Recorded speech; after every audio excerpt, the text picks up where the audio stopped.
Evening, Phil. What's up, guys? Nothing much. Woohoo! Now I can do 43 Grim instead of 35. I got enough to do 8 more. Nice. Bought and cracked open about 30 third edition, 30 or 40 third edition starters recently. So I got a whole lot of tiny little cogs to burn in the next Grim thing. Help Tiny, thin the numbers.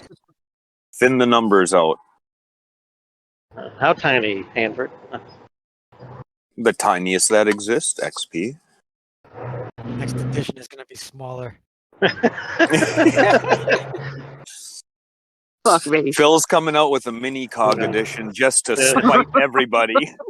They're going to be really tiny. You got to get that yeah. spokesman who did all the mini micro machines ads back in the 90s. That fast talking guy. Yeah, that'd be awesome. Evening, Benny. Good evening. How is everyone? Good. It's a very prolonged and sincere good. Been a long day. Good. Shall we get underway? Phil's here. Hey, Phil, Luke was actually saying that he's with me in the car, and so is King of Cogs. That Luke would have shared his screen and given a bit of a demo of Flam, but he's on a mobile because we're travelling. Do you want to give a product update, Luke, before Phil gives? Just with the slam, it's nearly finished, and we just want to make sure it gets revealed properly because it's actually really cool. I think Slam's probably the big one that's really progressing at the moment. I mean, there's a lot of progress happening in the Vault, but it's obviously not visible at the moment. But there's a lot happening internally, so we're just continuing with all the work we've already talked about. It's progressing really well. We're still on target. I don't think there's too much to update that we haven't already discussed on that side. We're working towards a code freeze just a couple of weeks before we go live. If we've got a stable version at that point, what we'll do is we'll share that with shop owners and probably the MVP participants soon after that. We'll just give them a little bit of alpha just before it goes out. But yeah, it's really coming along well. We've got a couple of experiences, obviously Slam being one that are in the works and will drop when that happens. But yeah, I think Slam's really the order of the day and really the thing that's progressing the most. There's a couple of other little things which, like I said, other experiences which I won't discuss yet. We'll wait until they're a bit more underway and we've got some more details to share before we go down that path. We're working really hard with creators to try and get some more experiences in as soon as possible, and try and build out the Vault a bit. So it's progressing really well. I don't know if you're ready or not, Phil. Yeah, you're talking about Okay. the latest video. Yeah, the latest video, exactly. Okay. All right. Yeah, I can do that. Go ahead, Phil. Can you guys let me know when you can all see the screen? Ooh, we can see it. Are you not in the Philippines? Can see it. Yep. Okay. So this is right now we're coming from the entrance of the shop. That's right there. So that you can see they've started to add the detail in the environment. These are the collection books where you would come and adjust your collection or check it out. I just want to stop it here. So we've replaced the vending machine with this little hobby shop. These are just placeholders. That is not the final art. There's still a lot of blocking going on. So the original blocking, and when I say blocking, that's they put temporary or blank structures up, and then they start to texture them. So you can see from the last build, the trucks look more realistic. They're not those big blocky blank things. And so they'll go on to recolor all the buildings.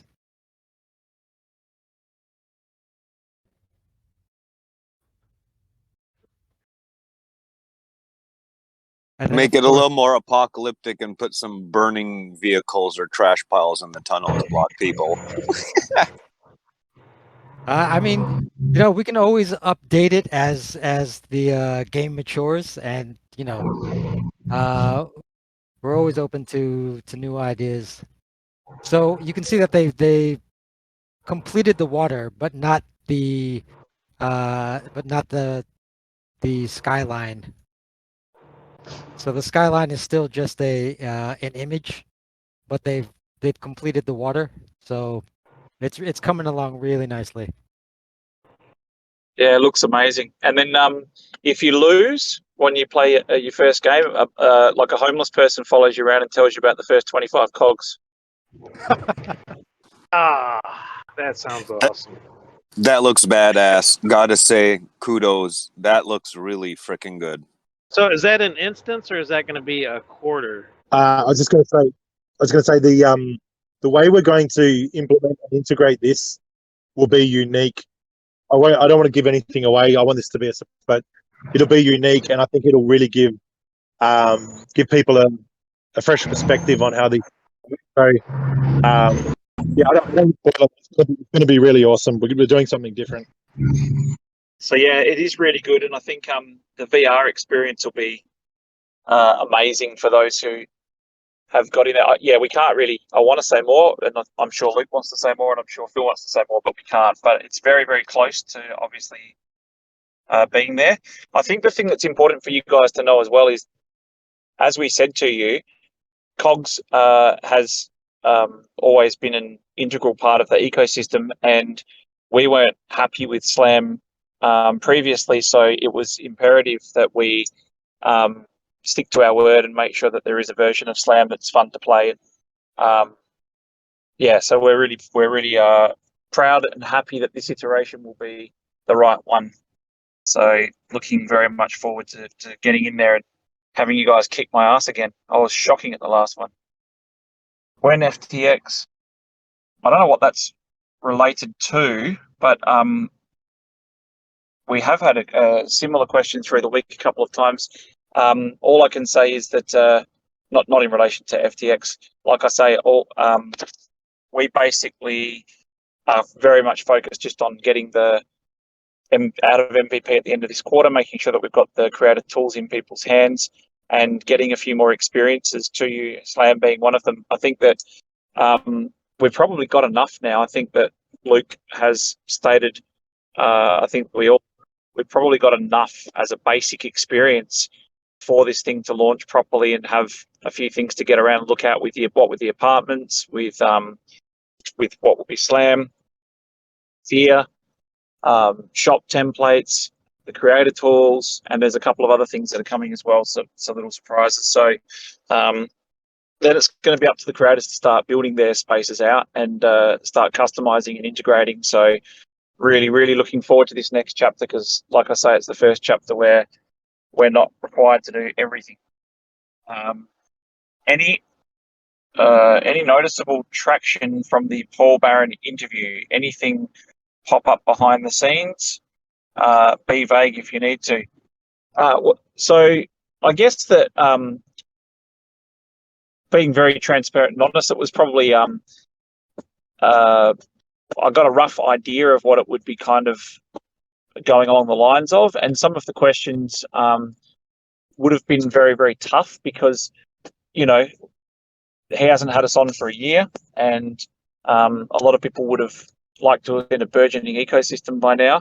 But I think that once we started getting into the interview and we were able to answer things factually and sort of talk about things, he's a really good interviewer, obviously.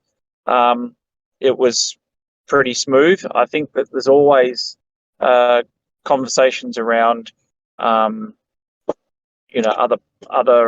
things, other companies. They obviously have a lot of companies on. So there's always those types of things can sometimes become networking opportunities as well. But it's a good opportunity for us to get his team to come in and cover the Vault as well. So very much looking forward to getting him in to an apartment and getting into the environment, having a look around and seeing what it's all about. Because you know, there's been a lot of noise about all the metaverse space. There was some, you know, we've seen various reviews and all the rest of it. There's a lot of people who have gone on very old information or not had a look at us for a long time and sort of still think that it's back in the early days or the early stages. So there's a misconception for some of the people that haven't been in there for a long time. So it's a good time to get them back in and have a look and make sure that we set that straight. Any possibilities with the biz dev team? I have too much spare time. So yeah, depends on what you're talking about, but definitely reach out. You can DM me. I can tee up a conversation or something. The thing is, we're always looking for, and especially once we go to out of MVP, the onus again isn't going to be just on us bringing people in. The onus is going to be also on who's creating in those spaces and people wanting to come in and integrate their experience or scene. As I told you, we speak to a lot of different projects over the course of time or companies. Many people in the beginning wanted a custom experience that we didn't have, and we said we've got templates. Then we went through a phase of where everyone already had something and it didn't have any traction, and they wanted to plug it into something that could potentially get them traction. And now we're going back again as far as the cycle is concerned, and we're hearing a lot more from independent creators or people who want to launch Web3 brands who have had tons of experience in either big brands or projects. We speak to one of these people nearly every day, so it's pretty exciting. We just need to get these tools out and make sure that they've got an opportunity to build. I'm keen on the first 25 NPC that follows you around. Could be a real moneymaker. There you go. How many content creators has RFOX onboarded to make stuff for users to do, consume content, games, shows? Effectively, what we've got is we've got a couple of people that are looking to build now. That are a couple of them are got a pretty exciting resumes and ideas, and we're looking forward to seeing what they build. We've got another experience coming in. We've also got Slam, as you know, but we've also got a couple of companies that we work with that are kind of will inevitably be the first lot of preferred suppliers. So those companies will be able to not only do work continually for us, they'll also be able to help with people that don't have the necessary skills that want to come in and build something. So there's probably, I would say, Artish, it might not sound overwhelming, but I would say as far as like preferred suppliers or people that we'd be confident to refer to people, there's probably two companies that we work with solidly and continually. And that might seem like a very low number as far as like builders that would help. But the thing is, over the course of the last 5 years, we've worked with so many builders, and most of them have been really, really ordinary. So it's only been over the last 18 months or 2 years that we've kind of found some really, really solid builders that we'd be very happy to sort of use as preferred suppliers, if that makes any sense. But as far as the onboarding is concerned, we're putting together the documentation now. We've also got another thing coming, as I said, which is a build that will test the new addressables and the new processes that we've got to make sure that it fits the right way. And that's going to be a great prelude to independent people coming in, picking up the toolkits and then trying to integrate themselves. It's kind of like a test, which is good, because it'll happen with from people that are relatively very experienced in building, coming in and creating an experience and following our guidelines. So it'll really work out whether there's anything missing or any holes or anything. Is that a fair assumption, Luke? Luke wants to add. I put a message in the shop owners channel, but I guess this really applies to anybody. We've got an additional network of creators, which is kind of a marketplace that we've just sort of signed up for, and we can build pretty cheap and simple experiences through them, and they would use our SDK and follow all our guidelines and everything. So I suppose this is probably more for shop owners, but I guess anyone who wants to build in there and wants to make an experience that's open to them. So you can reach out to me, or probably me or Joe, I think would be the red pill, if you want. If you want to have a conversation about that, and we can put you in touch with them. The other thing I just wanted to mention as well while I'm talking is when we go to open beta, obviously at the moment, shop owners and even the general MVP group get the builds a little bit earlier, and we want to keep that going because we want that feedback and we want that, I suppose, buy-in and advice from those groups before we go to the public. The problem's going to be when we go to open beta that that's going to spawn separate instances for those builds. So what that basically means is if you're a shop owner or in the MVP group and you don't want to be in a silo for a week while we're testing, let me know and I'll make sure you come out of the group when we go to open beta. If you'd prefer to be in there all the time with the public and just wait, then obviously that's a fair choice to make, and we can accommodate that. So it's not an urgent thing. We've got a few weeks, but you can just message me in Discord and I'll sort it out. Thanks. I think it's a fair point that he makes as well, because personally speaking, I would like to I'd probably like to see things at the same time as other people once you get to a certain stage, and it's going to move quickly. Once we've got, at the moment, it's like super manageable because there's like one or two things going on and they're being integrated as we go. But this is just our team building it, or using third parties, or working closely with an outside person.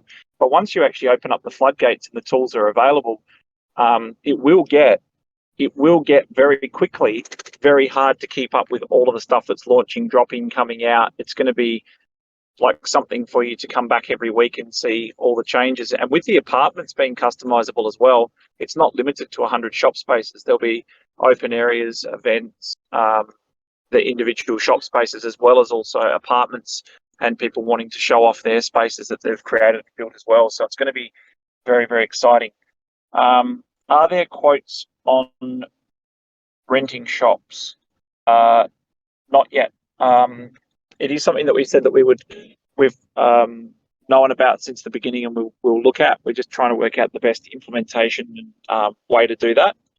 And is there an early market advantage? Will we see these spaces scale in rental value? I can't comment on that. I have no idea, but it really depends on what people use the spaces for, how they're structured and set up.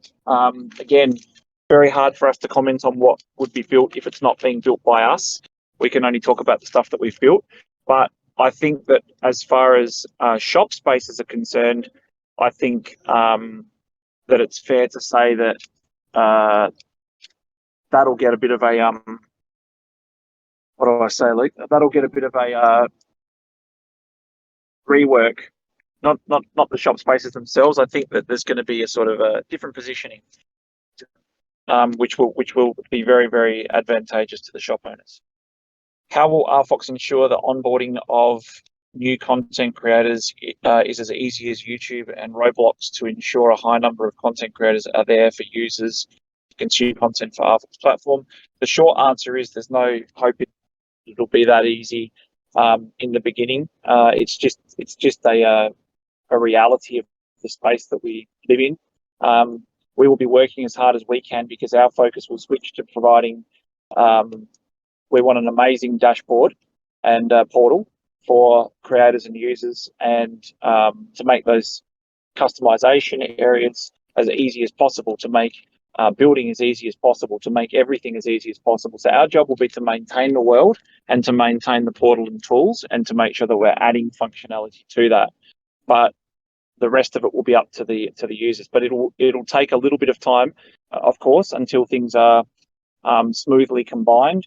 It is it's not the same path that traditional Web2 companies go down or are going down, and there's just simply not the maturity in the infrastructure there to support something as smooth as that at the moment. But however, in answer to your question, as far as getting the creators in, we've got a couple of really good plans.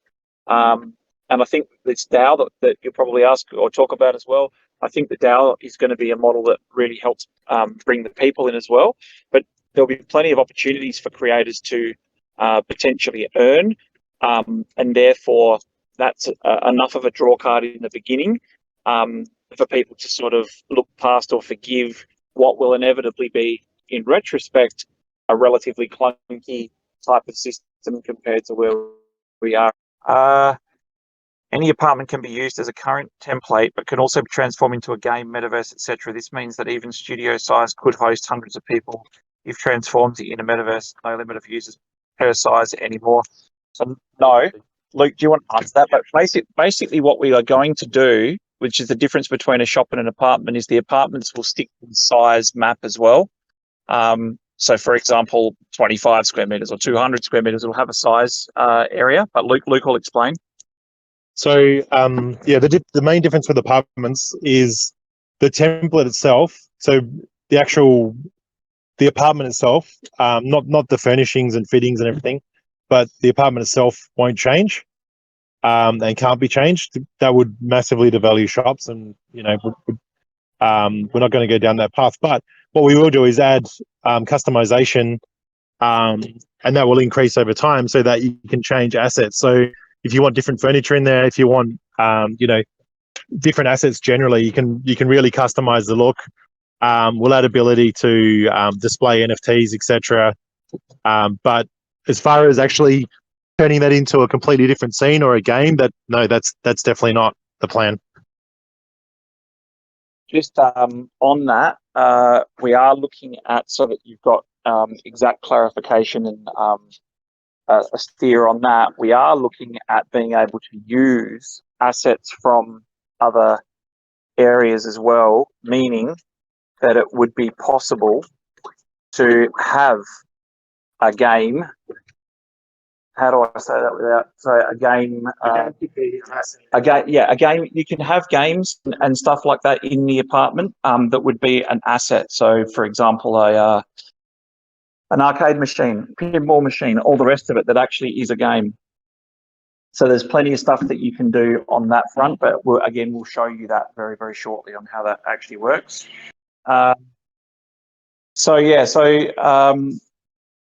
In relation to the citizens' vote, I think everybody knows about that.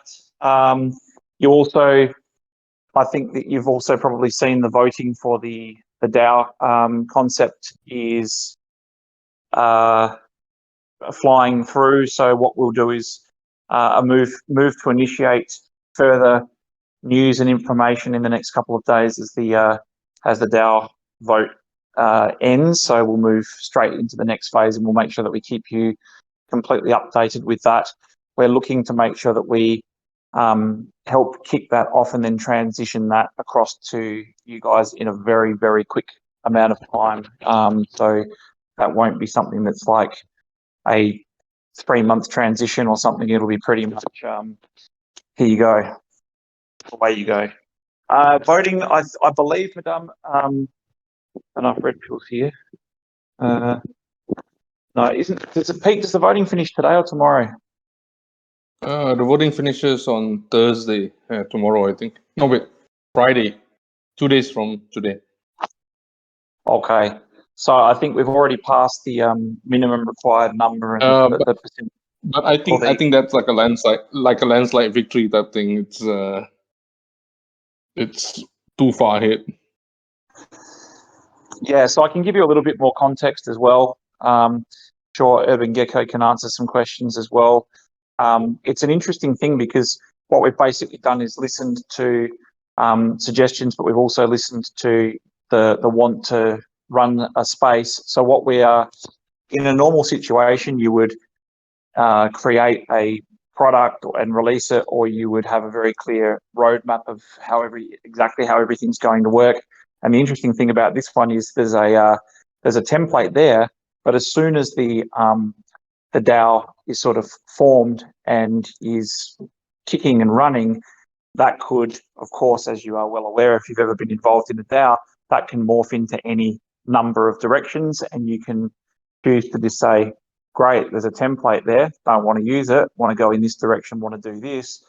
That is entirely the call of the DAO. So it's a very different type of thing because you're just setting it up and then handing it over and saying, here's an indicative map that you could use or can use while you're waiting to complete the structure of the DAO. You might actually turn around and say, hey, we really like the map and we're just going to continue with that and stick to that. We think it's a good idea. So really interested to see how that goes. What we will be doing in the next couple of days is asking for OGs to nominate. So we're looking for an OG from each quarter to form what would be the initial committee that would then steer the structure and setup of the DAO as you welcome in people coming in, and then also be responsible for helping to choose a core team. That could actually also be made up of some of those people that are on that committee, or it could be completely different people to the community or you guys. It could be just people from external. Again, the great thing about this is that this is entirely up to the DAO and you guys. So yeah, very, very excited to see how that goes. But it's also an important model because if this model is as we think it will be, and we think you guys will do a great job, if this is as successful as we would like it to be, what it will actually mean is that that is something that shows that we have the ability through a model to be able to create communities within these spaces, and not just one shop owner with a number of items for sale, but an actual bustling, thriving community, which will be really awesome. That gives us really the opportunity to showcase to external parties. And once you've got 2 or 3 of these types of communities in these spaces, you'll also find it easier and easier to get traction from more communities, because it has that, hits inflection points and takes off. Here we go. I haven't voted, so it could be close. There you go, Adelaire. Thank you. Democracy seems to be a popular practice. There you go. Trust tweet from today about old AMA structure and new material. Is this referring to voting and current DAO situation? No. What it is, George74, very, very simply put, is that every single influencer out there, if you're watching people's videos, if you're watching content, if you're watching YouTube, if you're watching, doesn't matter what platform they're putting content out, numbers have dropped significantly across the board for everybody. And that is the nature of a bear market, right? A lot of people go underground and then just pop up as soon as a bull market emerges. What we're saying is we want to change the structure. We've been doing it for years that way. And I know that people appreciate those updates and that we're there, rain, hail or shine. But in a market like this, you're getting, 500 views a week or whatever it is. It's not a lot of views. So what we want to try and do is create and play around with the content form. So it might not just be an AMA, it could be some product updates, it could be a new type of video content that we trial. Can be community-based or driven as well. We're open to trying new things to try and see what method works the best for engaging content, especially considering that as we go into exiting open beta, we're going to have a lot of people coming in that were not around before. So we don't want confusing messaging for new people. We want to make some really good demos and showcases of new stuff. I was wondering what the heck that tweet was about too. Yeah, so hopefully that answers the question. The fact is engagement across the board's down in the whole space, and it's a very good opportunity for us to sort of mix up that content, because we've been doing the same thing for years. Actually, I'd be interested to hear, why don't you give us your comments now? How many of you actually, here, I'll write it in there, and do a thumbs up or down. Be honest. What was the question again, Ben? There it is there. Just put a thumb up or a thumb down. Just be honest. Don't say you do if you don't. There's no shame in not watching everything. I'm sure there's people on the team that don't watch everything. You are here every week, but I'm saying, do these people actually, do you watch every single week the AMAs that come out? And what we really want to do, and I'm interested to hear actually, because like I said, we're going to try some new content, and Lala's here, I'm sure. Benny, you're not referring to this Discord AMA, right? You're talking about the one on YouTube, right? Yes. Yeah, so guys, not this Discord AMA that we talk, have an open channel. The videos that we post on YouTube every Wednesday. Is it Wednesday or Friday? Wednesday. Yeah, the ones. We record them on a Tuesday morning and then we edit them and get them up on a Wednesday afternoon. So we're just if you've got things that you would like to see more of, the one that we had a long time ago, a lot of was, I'd like to be introduced to more people in the team, or I'd like to see what a day in the life of looks like, or is it possible that we can have some of us can spend a day, working with the team or understanding. So we've had lots of different suggestions over the course of time, but if you've got ideas for content, or if you're subscribed to particular YouTube channels or whatever that you can't miss, that you think are compelling content, then let us know, because we're open to whatever. Friday Fireside also, that's cool. What did you think of the Friday Fireside last week, guys? With the avatar. As you can see, we're trialing new things. It was also a bald person talking. It was.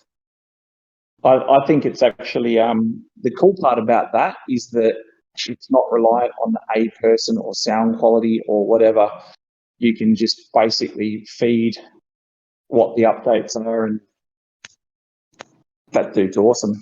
He's always ready, always available, consistent. I want to see Pete's underwear drawer. There's nothing in there, is there, Pete? Got one pair. Nope, nothing. Nothing. Commando. I thought that was me on the Friday Fireside. There you go. Pete's a free baller. There you go. That's that Seinfeld episode. Kramer. Thank you for reporting. The moderator's BAs have been notified. What's that? Oh, for the reporting of the free balling. There you go. So if you've got ideas for what you would like to see, then let us know as well, because we want to make sure that the content is compelling, and also think of it from the perspective of, if you're a new person coming into the community, what would you want to see more of? I still have, being very frank, most interviews start with, we had a look through your site, materials, whatever. Kind of get what you're doing, a little bit confused. Can you please explain a bit about this or that? And to be honest, that's a bullshit thing to hear for us. We don't want to be hearing that. We want it to be really clear to people, because from a product perspective or going into the Vault or whatever, it's pretty clear to see what it is that we're trying to do and what we have. And it should be easy to explain what we're about to add and all the rest of it. So I think we've just got to do a bit of a legacy cleanup and make sure that a lot of the stuff that's not relevant anymore, as I said to you guys, it sounds like we explained that we've survived the Holocaust to go through the whole extensive history and all the rest of it, when in actual fact people don't need to hear about a lot of that stuff. They just need to hear, how have you built, what have you built, and when will it be available.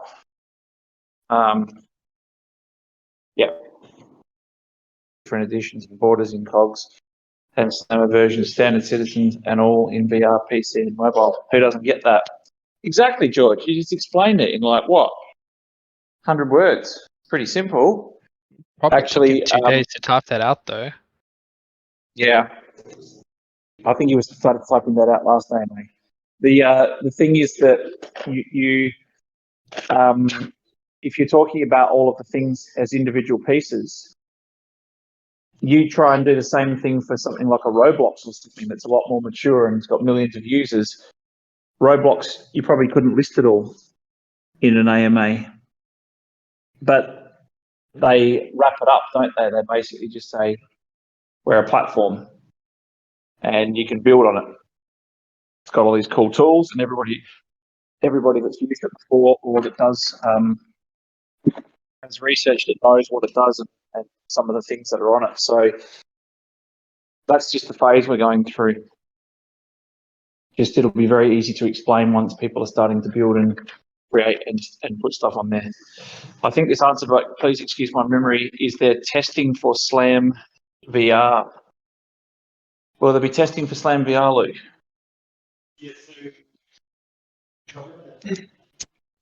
Top owners and MVP, the current MVP participants will get it first. What first means, I can't say exactly, but basically we've got a code freeze, as I said, a couple of weeks before. So as soon as we confirm that that build is solid, we'll share it with that group. So you'll definitely get some alpha on that, and you'll get it before the public gets it. Yeah, I'll take the next one, Betty. Pete, can you go through how coggers can get their hands on Grimspiel 2 cogs? So there's 3 methods of getting your hands on Grimspiel 2 cogs. One is a redemption type thing where you burn 36 cogs in order to get a pack. The other one is crafting, where you use crafting materials gained from staking in order to craft the Grimspiel packs. And the other one is straight up purchase with Wax or RFOX. Okay, thank you, Pete. I have 1,000 cogs. There you go. That's called the amount of restraint I needed to have a degen response to that. Actually, there was someone, we missed one, right? Said something about recording memories in the VR headset.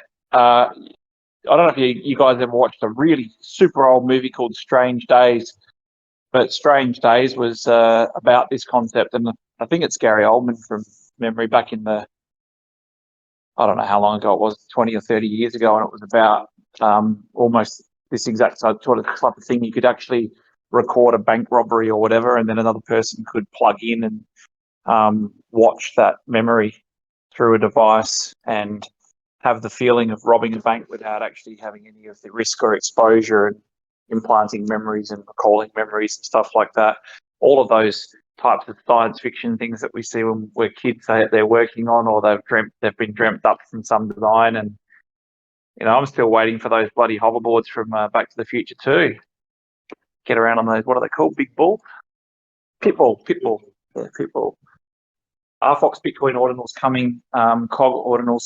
Actually, you probably saw that RSK has been pumping recently. A few people have nudged us in relation to that. RSK, we worked with them years ago in working out how to bridge across to Bitcoin, and did a test for that years ago. And obviously they're the ones that sort of all had the infrastructure to bridge to Bitcoin from a long time ago. So it stands to reason that they'd be getting a bit of interest now. They've sort of sat there for 5 years, people like twiddling their thumbs. I haven't. My Oculus has gone walkabout. My brother moved and can't remember where he put it. That's a terrible story, madame. It's a terrible story. I had my 8-year-old daughter and 9-year-old son use the headset in Rasnia. Did it scare the living bejesus out of them, or were they cool? My son tried to be cool about it. My daughter didn't like the thing sneaking up on her, and they kept on hearing the things, and they were talking through it. That was interesting to watch. Yeah, it freaked me out a little bit. The first time I did a call, I don't know if it was with you, Phil, and maybe Lala and a few other people. The first time I did a gameplay where we did an open call and walked through it, and they've got the whispering and the kids' voices and stuff. I was a little confused over what was coming through the game and what was coming through the call, and it's a little unsettling, isn't it? Cool. He's in the shit books with me. He'd be in the shit books with me as well, mate. That's terrible.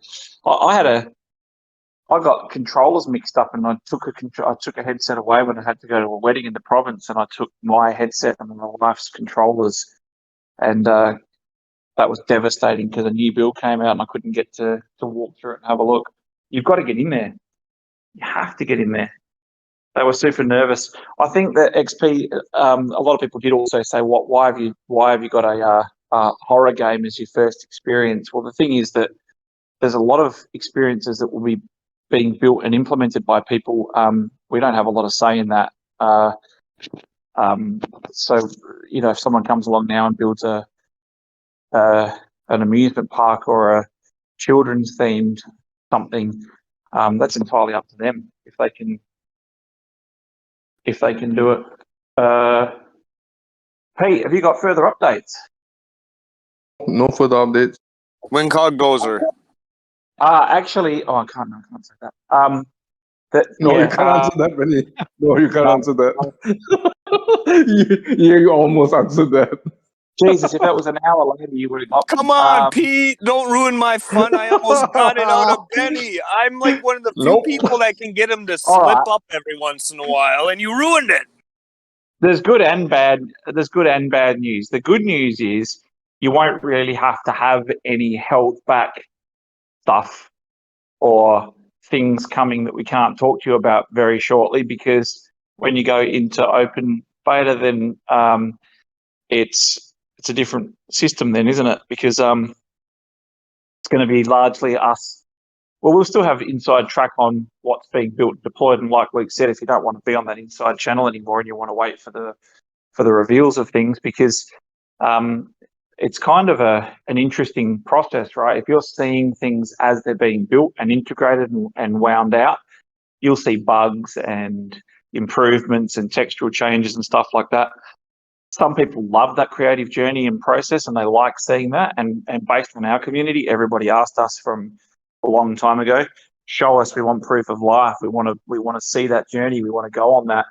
And then you've also got the people that turn around and say, is that the end product? That's shit.